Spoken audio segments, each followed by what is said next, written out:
후배 목사님 한 분이 서울 신답동에 있는 어느 교회 부목사 지원을 하고 담임 목사님 면접을 하러 교회에 가게 됐습니다.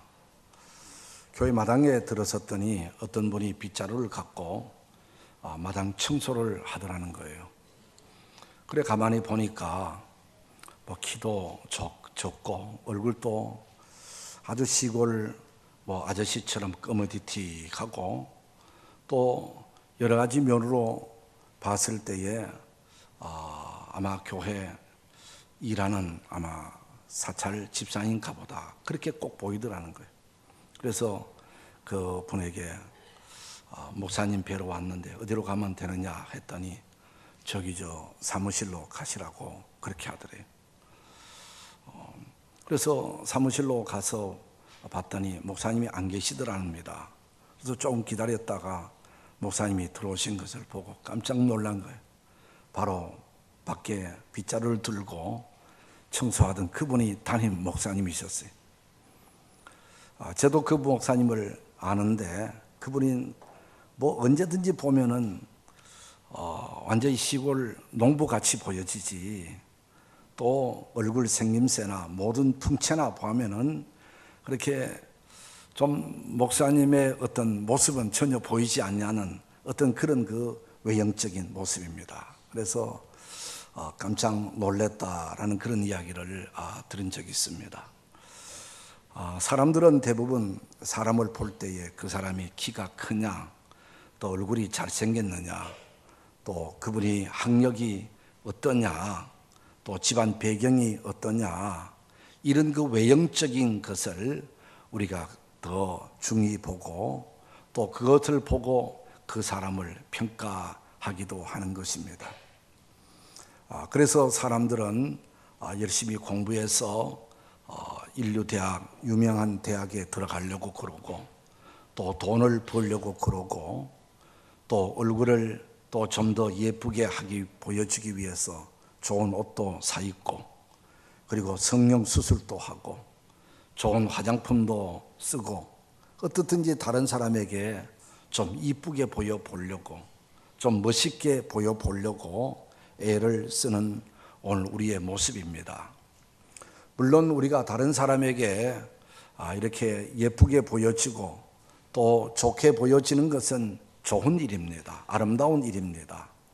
그러나 이런 외형적인 것만 더 중히 여기다가 혹이라도 내면적인 것을 우리가 소홀히 한다면은 그게 옳은 일일까 하는 생각을 가져봅니다. 오늘 이 본문에는 이제 하나님께서 이스라엘의 초대 왕으로 사울을 세웠습니다. 사울 왕을 세웠을 때는 그는 무척 겸손했고 또 키도 크고 모든 사람이 봤을 때에 아주 준수하고 많은 사람들이 진짜 왕감이다 라고 할 정도로 거의 참 부족함이 없는 이런 그 사울이었습니다. 이런 사울이 왕이 된 이후에 그는 직위를 감당해 가면서 한 번은 하나님께서 아말렉과 싸우라고 하시며 아말렉을 진멸해라. 아말렉은 하나님의 원수니까 모든 사람이고 동물들이고 다 없애라고 그렇게 하나님이 말씀하셨습니다. 그래서 전쟁터에 나가서 아말렉과 이겼습니다. 이겼는데 돌아올 때는 아말렉의 왕을 포로로 잡아오게 되고 또 여러 왕들과 또 이렇게 짐승들, 양들을 가지고 왔습니다. 그래서 사무엘이 왜 하나님께서 다 진멸하라고 했는데 왜 가지고 왔느냐 그랬더니 하나님 앞에 제사하기 위해서 가져왔다. 변명을 하고 또 거짓말을 하고 자기 합리화를 하게 되었습니다. 이런 일들로 인해서 하나님의 마음을 실망시켜 드렸습니다. 그 다음에는 블레셋과의 전투를 하게 되었습니다. 그런데 전투 현장에 사무엘이 와서 번제 제사를 드리기로 했는데 어쩌다가 사무엘이 예정 시간보다 좀 늦게 오게 되어지고 기다려도 오지를 않으니까 그만 사울 왕이 자기가 직접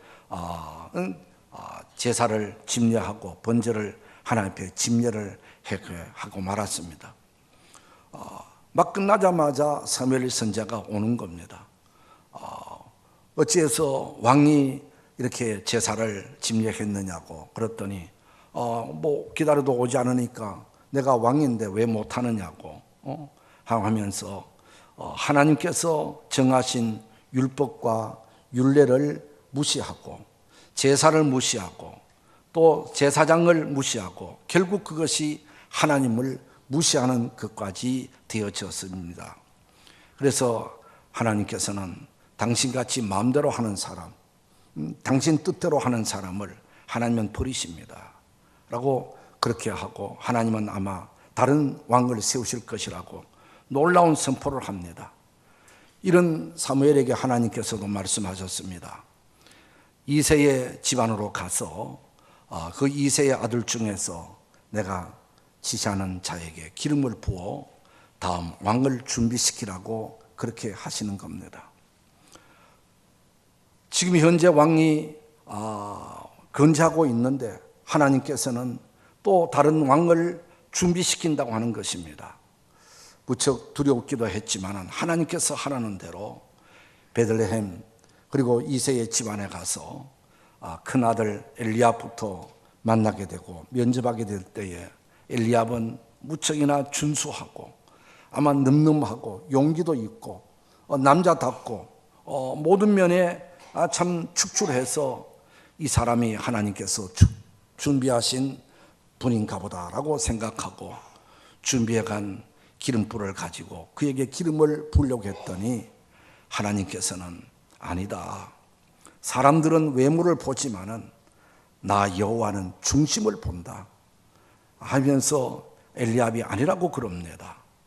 둘째를 봤습니다. 셋째, 넷째, 일곱째 아들까지 다 지나가고 면접을 했지만은 하나님께서 어느 누구에게 감동을 주셔서 기름을 부으라고 하지를 않습니다. 그럴 때에 이 사무엘은 그 집 이새의 아버지에게 이 집안의 아들들이 다냐고 그렇게 물었더니 막내가 들판에서 양을 지키고 있습니다만은 뭐 막내는 별로 그렇게 탐탐스럽게 여기지를 않는 것입니다. 빨리 그 아들을 데리고 오라고 그렇게 해서 그 막내 다윗을 데리고 왔더니 하나님께서 바로 내가 택한 사람이 이 사람이다. 이 사람에게 기름을 부으라라고 해서 다윗에게 기름을 부었다라고 하는 것이 오늘 본문의 내용인 것입니다. 오늘 우리 하나님께서 말씀하신 사람은 이렇게 외형적인 모습, 겉모습, 어떤 스펙 이런 것들을 중히 보고 회사에 임용을 시키기도 하고 또 무슨 일을 맡기기도 하고 그러지만은 하나님은 외형적인 모습을 보지 않고 그 중심을 본다라고 하셨어요. 그러면 하나님이 보시는 그 중심이 무엇이냐라고 하는 것입니다. 그것은 바로 영적 상태, 그리고 마음가짐, 그리고 그의 인격 이런 것들이 바로 속 사람이고 그 중심이란 말이에요. 이것을 한마디로 말하면은 하나님을 향한 믿음이다라고 할 수가 있습니다. 하나님은 우리 속에 있는 믿음을 보시고 신앙 인격을 보시고 영적 능력을 보신다라고 하는 것입니다. 사실 우리 사람은 뭐 어떤 분들을 볼 때에 대략적으로 참 착하게 생겼다, 참 선하게 생겼다, 참 사람이 성실한 것 같다, 뭐 이 정도는 우리가 어느 정도 알 수가 있어서 하지만은 그러나 그 사람 중심에 있는 속 생각 이걸 우리가 다 알 수 없는 것입니다. 그저 우리가 적당하게 그럴 것이다라는 마음을 갖고 어떤 분에게 일을 맡기고 또 믿고 또 이렇게 관계를 맺고 해보면은 어떤 때는 속된 말로 뒤통수 치는 전혀 뜻밖의 사람으로 변해져 있는, 평소에 보지 못한 어떤 그런 모습이 나타나서 실망을 하게 되어지는 경우들이 많이 있습니다. 그러다 보니까 우리에게 말로 열길 물속은 알지만 사람 한 키 사람 속은 모르겠다라는 말을 하잖아요. 아무리 우리가 경험이 많고 뭐 또 우리가 사회적으로 여러 가지 이 높은 지위를 있다 하더라도 사람의 그 마음 중심을 다 알 수는 없는 것입니다. 그러나 하나님은 그 마음 속 중심, 속 생각까지 다 알고 있다고 하는 것입니다. 바로 다윗은 비록 양치기 하는 그런 그 목동이었지만은 어쩌면은 시골 촌 사람같이 얼굴이 검어지고 또 볼품없는 모습이지만은 그러나 양을 치면서 항상 하나님을 향하여 하나님 앞에 간구하고 기도하고 하나님을 사모하고 하나님과 깊은 관계 속에 하나님의 마음과 일치되어진 그런 그 삶을 살았던 다윗이고, 그 하나님은 그 속에 있는 믿음을 보시고 다윗을 선택하셨다는 것입니다. 그러면 다윗의 그 믿음이 어떻게 우리가 나타났느냐? 다윗의 삶 일생을 통해서 다윗을 통해서 믿음이 어떤 것이다 라는 것을 우리가 좀 알 수가 있는데, 이것은 우선 블레셋 골리앗 거인 장수와 이스라엘이 서로 전쟁을 하게 되어졌을 때에 골리앗은 이스라엘 군대 앞에 와서 하나님을 욕하고 비방하고 또 경거망동한 행동을 하고 하나님 앞에 아주 못된 짓을 한다 이 말이에요. 그런데도 이스라엘의 어떤 군인도 자기의 형들조차도 누구 하나 골리앗을 제재할 사람이 없는 거예요. 골리앗을 응징하겠다고 나서는 사람이 없는 거예요. 그럴 때에 이 다윗은 정식 군인도 아니었지만은 형들이 못하면은, 우리 군인들이 못하면은 내가 나서라더라도 하나님을 모독하고 하나님을 비방하는 저 이방 군대 장관 골리앗을 내가 가서 응징하겠다고, 내가 나서겠다고 그렇게 해서 나가서 싸우게 되어지잖아요. 모든 정황으로 봤을 때는 상대가 되지 않았는데 결국 다윗이 이겼습니다. 다윗이 이긴 것이 무엇입니까? 물맷돌이 때문에 이겼습니까? 다윗의 어떤 민첩한 행동 때문에 이겼습니까? 아닙니다. 다윗이 나갈 때에 너는 칼과 창의 힘으로 내 힘으로 나오지만은 나는 만군의 여호와 하나님께서 나와 함께 하시고 하나님께서 나를 도우시고 하나님께서 나를 쓰실란다는 그 믿음으로 나는 네한테 나간다라고 하는 것을 보면은 다윗의 믿음이 골리앗을 이기게 하신 것입니다. 할렐루야. 여기서 다윗의 믿음이 뭡니까? 내 목숨을 내놓고서라도 하나님을 위해서 일하겠다고 하는 것이죠. 하나님은 나와 함께 하시고 하나님은 나를 도우시고 하나님은 나를 이기게 해주시고 하나님은 나를 통해서 일하신다는 이 사실을 전적으로 믿었던 것입니다. 누가 자기 생명이 아까운 사람이 없는 사람 누가 있겠습니까? 다 내 생명이 귀한데도 모든 정황으로 봤을 때는 도저히 이길 수 없는 상황인데도 불구하고 내 목숨을 담보로 하고 하나님을 의지했다 이 말이에요. 하나님은 이기게 해주신다. 하나님은 승리하게 해주신다. 100% 믿는 믿음으로 나갔을 때에 거기에 하나님의 역사가 일어나게 된 것입니다. 할렐루야. 믿음이 무엇입니까? 다윗처럼 전적으로 하나님을 신뢰하는 겁니다. 80% 신뢰하는 것이 아니고 100% 전적으로 하나님은 나와 함께 하시고 하나님은 나를 통해서 일하실 것이고 하나님은 이기게 해주시고 하나님을 모독하는 저 블레셋 장수 골리앗을 하나님은 응징하실 것이다. 나는 단순히 도구다, 일꾼이다, 나는 하나님의 종이다, 이런 단순하고 전적으로 하나님을 믿는 이 믿음이 바로 다윗의 믿음이고, 오늘날 또 이것이 믿음인 줄 믿으시기를 바랍니다. 이렇게 해서 골리앗을 이기고 났을 때에 처음에는 사울 왕이 무척 좋아했어요. 나라를 위기에서 구해줬다고, 너는 내 사위가 되라고 사울 왕의 딸 미갈과 서로 결혼을 시키기까지 해줬어요. 왕의 사위가 되어졌어요.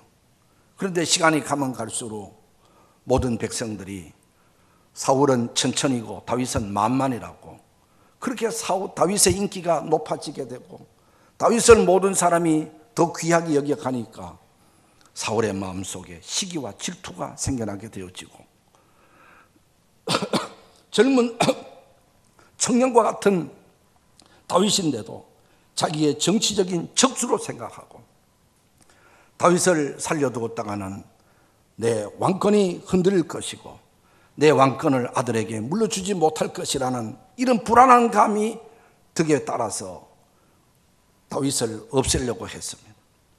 앞에서 음악을 하고 악기를 타는 다윗을 향하여 순간적으로 옆에 있는 창을 들어서 다윗을 향해서 막 던집니다. 마침 그 화살이 빗나갔기에 다윗이 살았지.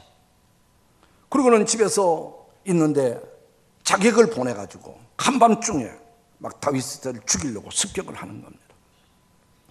어쩔 수 없이 다윗은 도망을 갈 수밖에 없었고 피신할 수밖에 없었습니다. 그런데도 불구하고 사울 왕은 다윗 죽이기를 포기하지 아니하고 자기가 직접 군대를 인솔해서 군대를 몰고 다윗을 추격하고 다윗을 잡으러 쫓아다니는 거예요.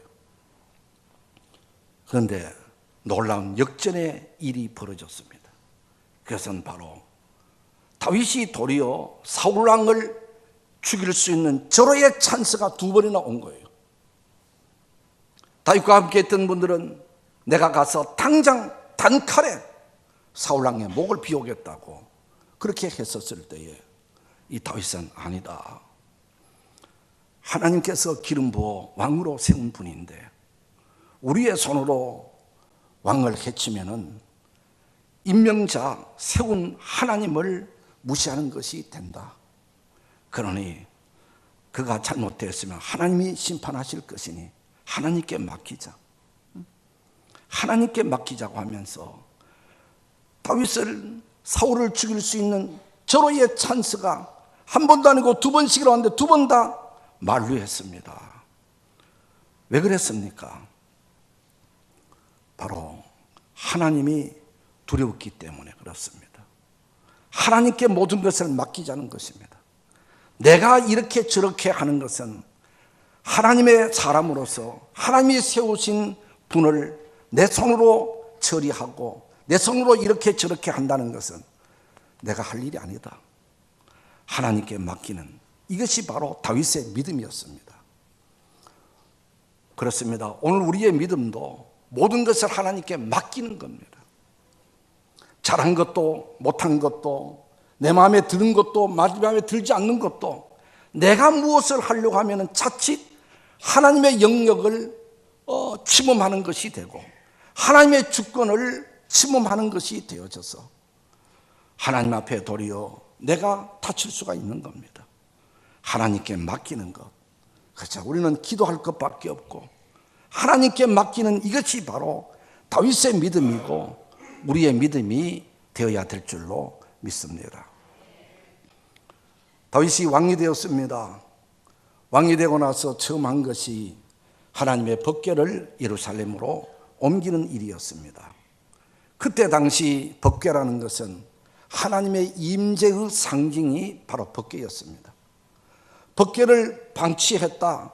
법궤가 저 시골에 누구도 관심 없이 있다고 하는 것은 그만큼 하나님에 대한 관심이 없었다는 것입니다.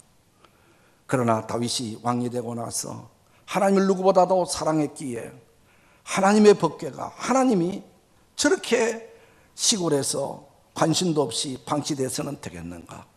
하나님의 법궤를 내가 있는 예루살렘으로 옮겨와서 하나님을 자주 배웠고 하나님 앞에 기도하고 하나님을 가까이 해야 되겠다라고 해서 법궤를 예루살렘으로 옮기는 일을 거국적인 행사로 하게 되었습니다.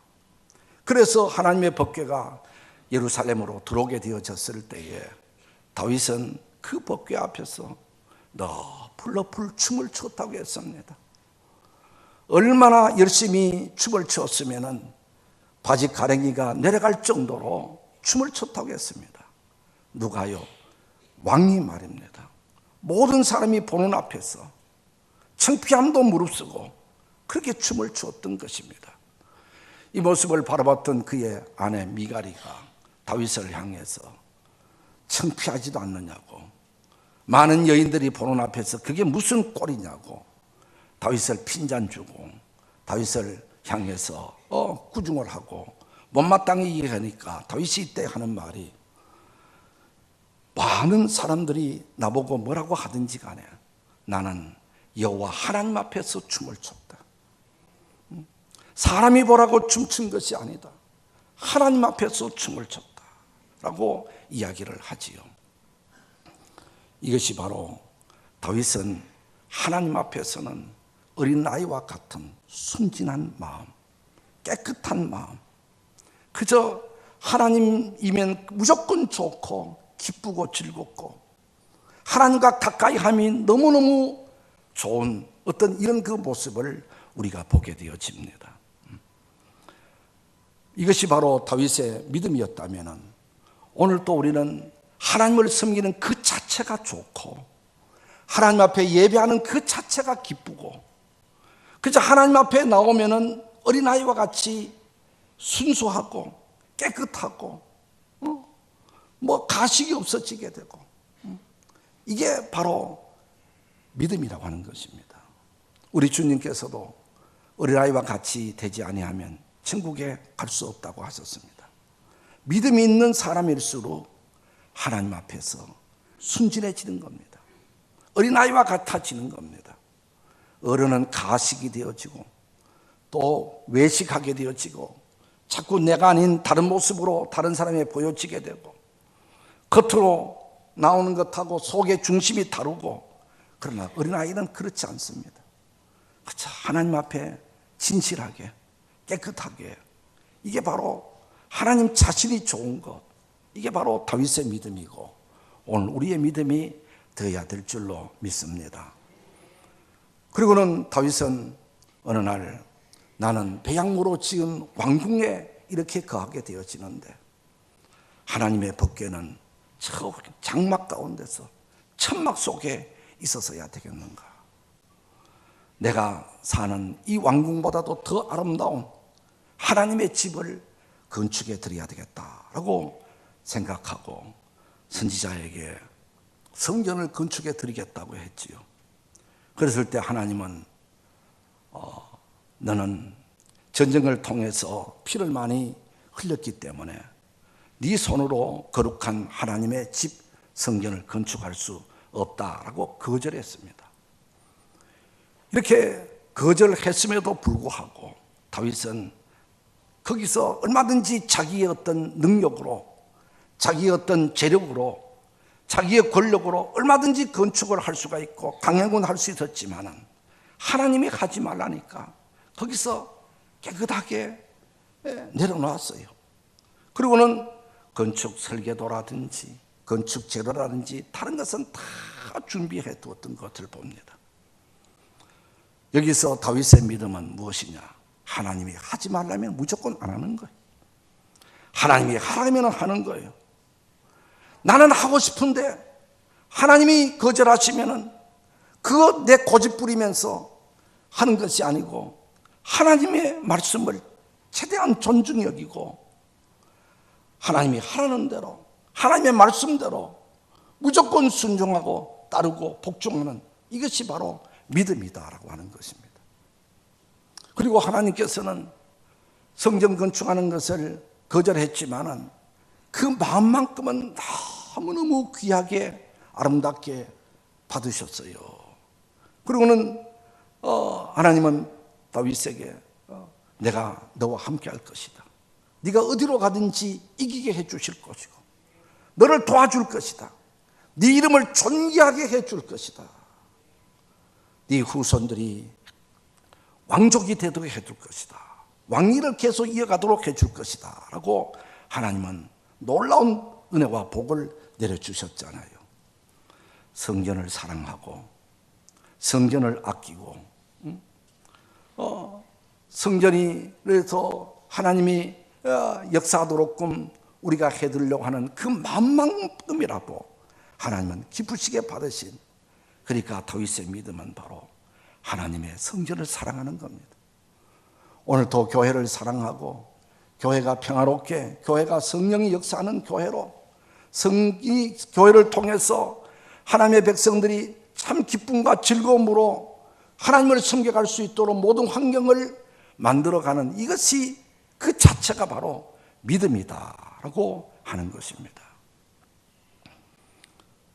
그리고 다윗도 완전한 사람이 아니라 직위를 감당해 가는 가운데서 어느 순간 정욕이 발동되어져서 자기 부하의 아내와 간음을 하게 되어지게 되고 범죄하게 되어지지요. 이것을 가리기 위해서, 은폐하기 위해서 신실한 자기의 충성스러운 그 신하, 그 바세바의 남편 우리아를 전쟁터, 가장 치열한 전쟁터에 보내서 죽게 만드는 살인교사, 이런 죄를 짓습니다. 이것은 다윗만 알고 있는 은밀한 일입니다. 그런데 어느 날 나단 선지자가 와서 다윗 보고 회개하라고 그럽니다. 하나님 앞에 죄를 지적하면서, 그것도 자기만 알고 있는 은밀한 죄, 그 비밀스러운 것을 이야기를 하니 한편으로는 창피하기도 하고 부끄럽기도 하고, 어떻게 내 비밀을 알고 있을까 두렵기도 하고. 보통 사람 같으면은, 다른 사람은 아무도 모르는데 이 사람만 내 비밀을 알고 있다면은 이 사람을 감옥에 보낼 수도 있겠고 한순간에 없애버리고 죽여버릴 수도 있을 법한데, 다윗은 그 앞에 넙죽 무릎을 꿇고 내가 잘못했습니다, 나를 용서해 달라고 눈물로 회개를 하는 것입니다. 이것이 바로 다윗의 믿음인 것입니다. 나단 선지자가 두려워서 그런 겁니까? 자기의 비밀이 폭로될까 봐 그렇게 하는 겁니까? 아니에요. 배후에서 계시는 하나님이 두려운 겁니다. 하나님이 아시는구나, 하나님을 두렵게 여기는 것, 그리고 하나님 앞에 무릎을 꿇을 줄 알고 하나님 앞에 회개하는 그 자체가 다윗의 믿음이었다는 것입니다. 믿음 없는 사람은 회개할 줄 모릅니다. 핑계하고 가리고 변명하고. 그러나 믿음 있는 사람은 자기의 죄를 인정할 줄 알고 하나님 앞에 무릎 꿇을 줄 알고 회개할 줄 알고 용서를 구하는 그 자체가 바로 믿음이라고 하는 것입니다. 하나님은 언제 어디서든지 우리의 모습을 다 보고 있다는 것입니다. 우리의 하는 이야기를 하나님은 다 듣고 있다는 것입니다. 우리의 앉고 일어서는 것을 아시며 우리의 생각을 통솔하신다고 시편에서 말씀하셨습니다. 그 하나님이 두려운 거예요. 믿음이 바로 무엇입니까? 하나님을 두렵게 여기고 언제나 하나님 앞에서 언제나 코람데오시나 하나님이 나를 지켜보고 있다, 하나님이 내 말을 듣고 있다, 하나님 앞에 내가 진실해야지, 하나님 앞에 내가 바르고 살아야지, 언제나 하나님을 의식하는, 이것이 바로 믿음이라고 하는 것입니다. 사람은 속일 수 있어도 하나님은 속일 수 없고, 사람의 눈은 가릴 수 있을지 모르지만 하나님의 눈은 가릴 수가 없습니다. 그렇기 때문에 오늘 우리는 어떤 사람 의식하기보다 하나님을 늘 의식하며 살아야 되는 겁니다.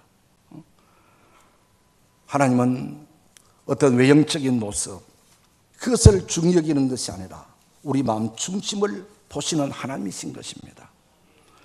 우리가 성경에 보면 아브라함은 우상을 섬기는 집안의 아들이었고, 모세는 노예의 아들이었고, 다니엘은 포로민이었고, 베드로는 어부였고, 기도는 급장이었고, 드보라는 당시 지도자로서가 될 수 없는 주부였고, 에훗은 장애인이었고, 바울은 키가 작고 시력이 약하고 평생 질병을 앓고 있던 사람이었고, 장로교의 창시자 칼빈은 걸어다니는 종합병원이라는 이야기를 들을 정도로 날마다 병치료를 했던 사람이고, 아브라함 링컨은 몸과 얼굴이 아주 깡마르고 또 깊어서 고릴라라는 별명을 가졌던 이런 그 사람이었지만, 이 모든 분들이 다 하나님 앞에 한 시대 쓰임 받았습니다. 외형적인 모습이 중요한 것이 아닙니다. 돈이 많든지 적든지, 많이 배웠든지 못 배웠든지, 건강하든지 장애인이든지, 하나님은 그것을 보지 않고 그 마음 중심에 있는 하나님을 향한 믿음, 하나님을 향한 뜨거운 열정, 순수성, 하나님을 두려워하는 마음, 하나님의 말씀에 절대적으로 순종하는 그 마음 중심을 하나님은 보시고, 하나님은 일하시고 은혜 베풀어 주시고 쓰신다는 사실입니다. 할렐루야. 그렇다고 해서 하나님은 못난 사람만 쓴다는 말도 아닙니다. 못 배운 사람만 쓴다는 것도 아닙니다. 하나님은 그 마음 중심에 얼마만큼 하나님을 향한 열정과 하나님을 향한 믿음을 보신다고 하는 것입니다. 악한 마귀 사탄은 자꾸만 우리 안에 있는 믿음을 빼앗아 가려고 그럽니다. 지난호를 이야기하면서 또 여러 가지 환경 속에서 복잡한 이야기 속에서 마음에 들지 않는 이야기를 통해서 이러니 저러니 다른 사람이 듣는 이야기를 통해서 우리 안에 있는 순수성을 깨트리려고 그러고, 우리 안에 있는 믿음을 빼앗으려고 사탄은 날마다 유혹하고 있습니다. 이런 여러 가지 유혹 가운데서 우리의 마음을 지켜가야 될 줄로 믿습니다. 모든 지킬 만한 것보다 더욱 내 마음을 지키라. 생명의 근원이 이에서 남이니라 그랬습니다. 우리 마음을 순수하게 믿음의 마음으로, 하나님을 중심적인 마음으로 지켜갈 때에 다윗을 쓰신 하나님께서 오늘 우리에게도 은혜를 베풀어 주시고 우리 앞길을 열어주시고, 내가 이새의 아들 다윗을 만나니 내 마음에 합한 사람이라고 하신 하나님께서 오늘 우리에게도 내 마음에 꼭 드는 사람이라고 인정해 주시며 우리에게 복을 내려 주실 줄 믿습니다. 기도하겠습니다.